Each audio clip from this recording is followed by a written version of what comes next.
नमस्कार, मैं पूजा राय एक बार फिर से ही पाठशाला में आप सबका स्वागत करती हूँ।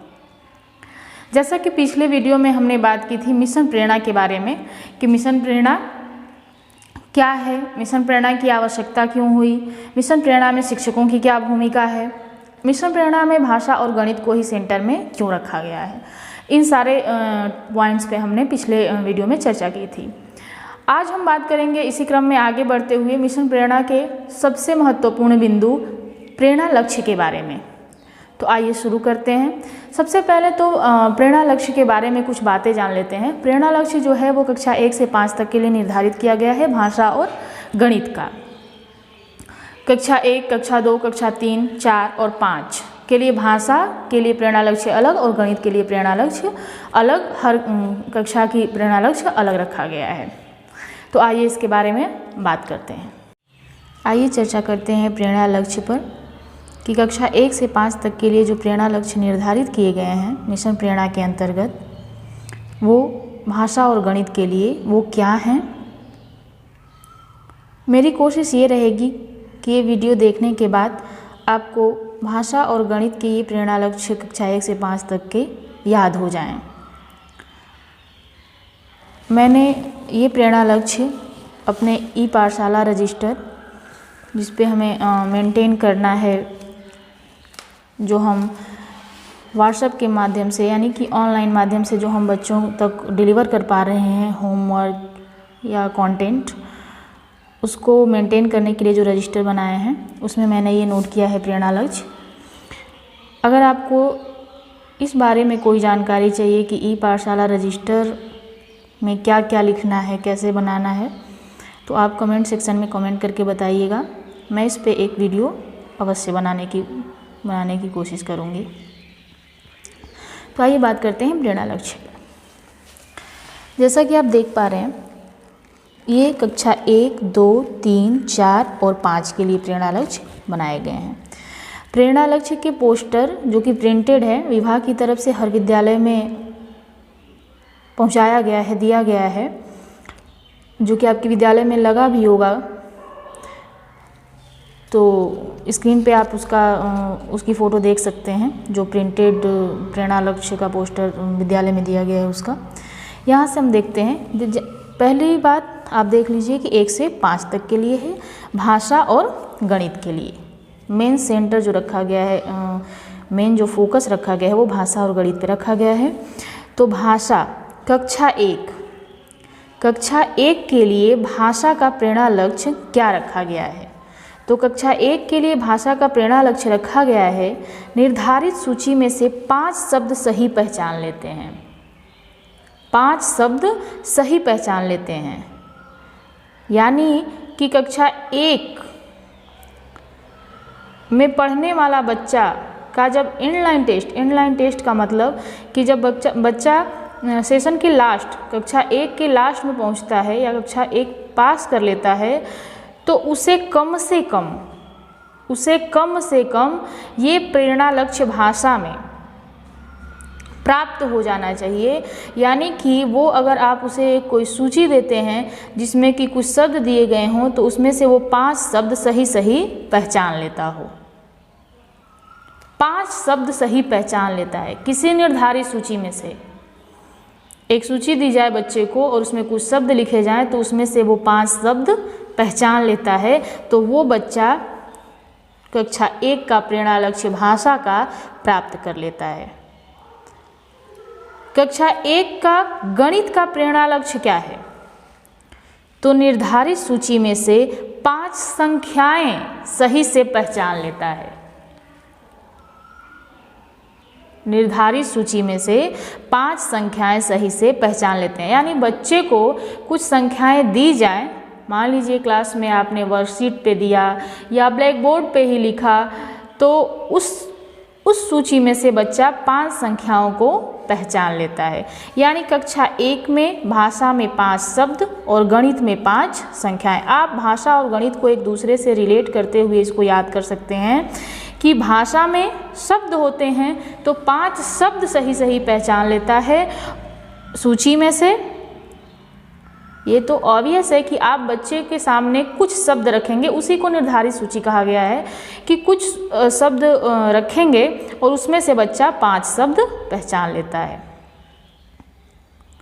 और गणित में 5 संख्याएं सही से पहचान लेते हैं। दोनों को रिलेट करेंगे तो 5 शब्द भाषा में और 5 संख्याएं गणित में। अगर सेशन के लास्ट तक बच्चे को भाषा में ये इतना ज्ञान हो चुका है और गणित में ये ज्ञान हो चुका है कि वो 5 संख्याएं सही से पहचान लेता है, तो उस बच्चे ने प्रेरणा लक्ष्य प्राप्त कर लिया। और इस प्रेरणा लक्ष्य को प्राप्त करवाने के लिए बच्चा 5 शब्द कैसे पहचानेगा?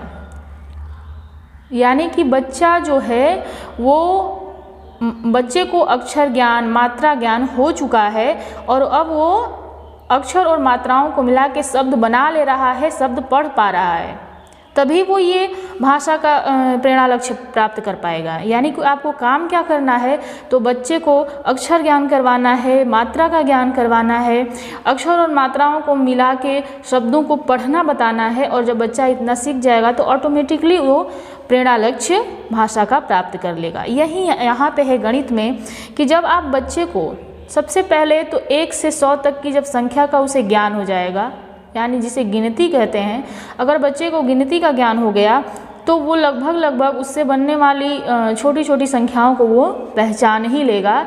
यानी कि आपको गिनती का ज्ञान करवाना बच्चे को ज़रूरी है।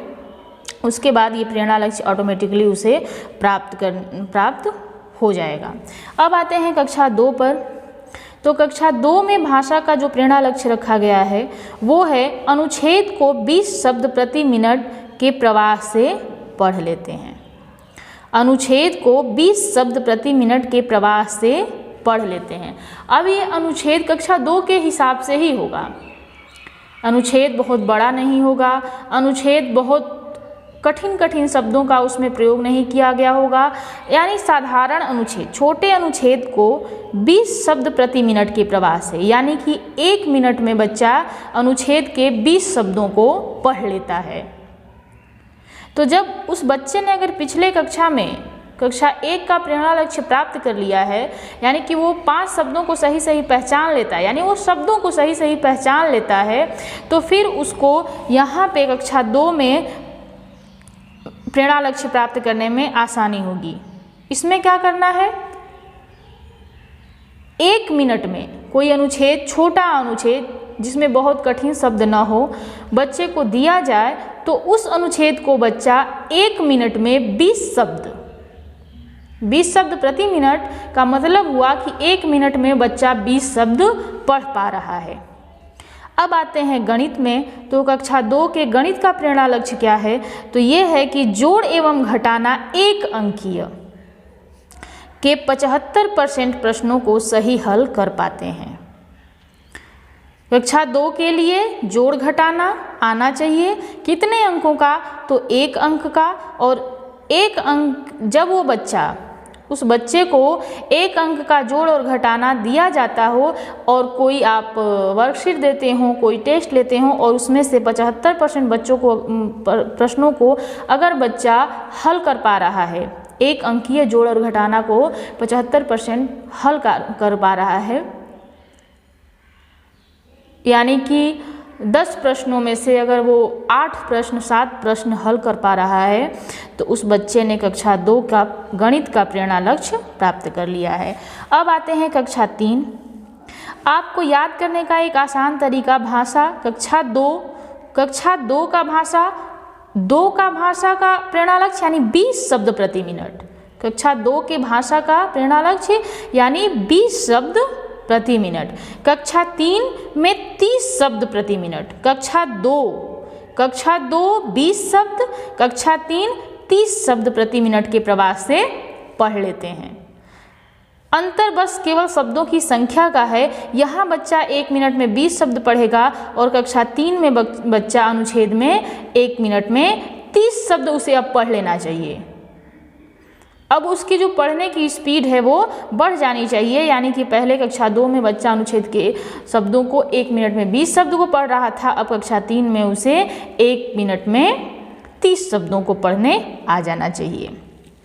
इतने प्रवाह से वो पढ़ पा रहा हो, यानी उसकी प्रवाह जो है, पढ़ने का प्रवाह जो है वो उसमें वृद्धि हो रही है। और इसमें गणित का जो प्रेरणा लक्ष्य है कक्षा 3 के लिए वो है कि जोड़ एवं घटाना कक्षा 2 में 1 अंकीय था, कक्षा 3 में हासिल के साथ के 75% प्रश्नों को सही से हल कर पाते हैं। अब आते हैं कक्षा 4 में। यहाँ पे शब्दों को कक्षा 1 में था 5 शब्द पहचान लेता है, 5 संख्याएं पहचान लेता है। कक्षा 2 में 20 शब्द प्रति मिनट के प्रवाह से पढ़ लेता है, जोड़ और घटाना करता है 1 अंकीय 75% प्रश्नों को।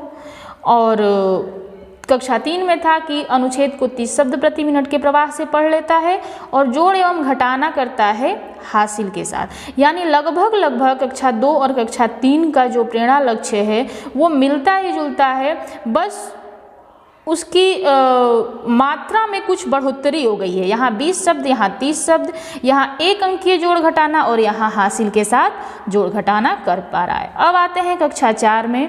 कक्षा 4 में बच्चा छोटे अनुच्छेद को पढ़कर 75% प्रश्नों को सही हल कर पाते हैं। यानी कि कोई गद्यांश, कोई एक अनुच्छेद, कोई एक कहानी का पार्ट, कोई एक छोटी कहानी दे दिया गया, छोटा अनुच्छेद दे दिया जाए बच्चे को, तो बच्चा उसको पढ़े, उसके अर्थ को, भावार्थ को समझे और उससे जब आप प्रश्न करें, उसी अनुच्छेद से रिलेटेड आप उस बच्चे से जब प्रश्न करें तो उसमें से 75% प्रश्नों का जवाब बच्चा सही दे पाए, तो कक्षा 4 का बच्चा इतना जब कर पाएगा, इसका मतलब हुआ कि उसने प्रेरणा लक्ष्य प्राप्त कर लिया है। गणित में है कि गुणा, यहाँ कक्षा 3 तक जोड़ एवं घटाना था, कक्षा 4 में जब बच्चा आता है तो वो गुणा के 75% प्रश्नों को सही से हल कर पाए। तो जब बच्चा इतना कर पाता है तो यानी कि उसने कक्षा 4 के गणित का प्रेरणा लक्ष्य प्राप्त कर लिया है। कक्षा 5 में बड़े अनुच्छेद को, कक्षा 4 में छोटे अनुच्छेद को और कक्षा 5 में कक्षा 4 का ही, जैसे कक्षा 2 का बड़ा रूप थोड़ा सा कक्षा 3 में था, वैसे ही कक्षा 4 का थोड़ा सा बड़ा रूप कक्षा 5 में है। यहाँ बच्चे को बड़े अनुच्छेद को पढ़कर 75% प्रश्नों को सही हल कर पाते हैं। यानी कि यहाँ कोई थोड़ी एक बड़ी कहानी दे दी जाए, एक थोड़ा बड़ा कोई गद्यांश दे दिया जाए और उस गद्यांश को बच्चा पढ़े, उसके भावार्थ को समझे और जब आप उससे प्रश्न करें वर्कशीट पे या पेपर में, टेस्ट पेपर में जब आपने उससे रिलेटेड उसको प्रश्न दें तो बच्चा उन प्रश्नों में से कम से कम 75% प्रश्नों का जवाब दे पाए। तो इसका मतलब हुआ कि उस बच्चे ने कक्षा 5 के भाषा का प्रेरणा लक्ष्य प्राप्त कर लिया है। अब आते हैं गणित के प्रेरणा लक्ष्य जो कि कक्षा 5 के लिए है। उस पे कक्षा 5 के बच्चे को भाग के 75% प्रश्नों को सही से हल कर पाते हैं। यानी कि भाग के जो प्रश्न दिए जाएं कक्षा 5 के बच्चे को, तो उसमें से वो 75% प्रश्नों को अगर सही हल कर लेता है तो इसका मतलब है कि उस बच्चे ने गणित का प्रेरणा लक्ष्य प्राप्त कर दिया है। यानी कक्षा 1 के लिए बहुत आसान, बच्चे को शब्द ज्ञान होना चाहिए भाषा में, गणित में संख्या ज्ञान होना चाहिए। और कक्षा 2 और कक्षा 3 के लिए लगभग एक ही है, थोड़ा सा बड़ा रूप कक्षा 3 में कर दिया है। कक्षा 2 में 1 मिनट में 20 शब्द पढ़ना चाहिए और कक्षा 3 में 1 मिनट में 30 शब्द। आप रिलेट कर लेंगे कि 2 है तो 20 और 3 है तो 30 शब्द प्रति मिनट। 1 मिनट में 20 शब्द और 1 मिनट में 30 शब्द। और यहाँ 1 अंकीय जोड़ घटाना कर लेता है 75 75 75 75, यानी कि 100% नहीं, कम से कम 75% प्रश्नों को हल कर लेता है तो वो प्रेरणा लक्ष्य प्राप्त कर लेगा। अब 1 अंकीय जोड़ घटाना कक्षा 2 के लिए है, हासिल के साथ जोड़ एवं घटाना कक्षा 3 के लिए है, गुणा के 75% प्रश्नों को कक्षा 4 में हल कर पा रहा है और भाग के 75% प्रश्नों को कक्षा 5 में हल कर पा रहा है। और जब बच्चा अगर कक्षा 1 का प्रेरणा लक्ष्य प्राप्त कर लेगा तो उसको कक्षा 2 का प्रेरणा लक्ष्य आसानी से प्राप्त होगा। ऐसे ही क्रम से ये, अगर बच्चा को कक्षा 1 का ही प्रेरणा लक्ष्य नहीं प्राप्त हो पाया तो फिर उससे कक्षा 2 के प्रेरणा लक्ष्य की उम्मीद करना तो व्यर्थ होगा और सही भी नहीं होगा। वो बच्चा जब कक्षा 1 का ही प्रेरणा लक्ष्य नहीं प्राप्त कर पाएगा तो 2 का वो कैसे, जब उसको संख्या ज्ञान ही नहीं हो, शब्द ज्ञान न हो, तो वो कैसे पढ़ पाएगा और फिर वो कैसे जोड़ और घटाना कर पाएगा। और हमारा जो लक्ष्य है, हमारे लिए जो लक्ष्य निर्धारित किया गया है, ये तो बच्चे के लिए प्रेरणा लक्ष्य है। हमारा जो लक्ष्य रहेगा वो ये होगा कि क्लास के हर बच्चे को कम से कम इतना ज्ञान भाषा में और इतना ज्ञान गणित में होना ही चाहिए। यानी कि जब बच्चा प्राइमरी क्लासेज पास कर ले तो उसे ये भाषा में ये सारे ज्ञान और गणित में ये सारे ज्ञान होने ही चाहिए, क्योंकि ये जो लक्ष्य रखे गए हैं वो न्यूनतम है, कम से कम इतना ज्ञान होना चाहिए। तो आशा है कि आपको प्रेरणा लक्ष्य कक्षा 1 से 5 तक का जो रखा गया है उसको याद आप कर पाए होंगे। अगर आपको कोई सुझाव हो तो आप कमेंट सेक्शन में कमेंट करके बता सकते हैं। अगले टॉपिक में हम बात करेंगे, अगले वीडियो में जिस टॉपिक पे हम बात करेंगे वो होगा प्रेरणा सूची। तब तक के लिए धन्यवाद।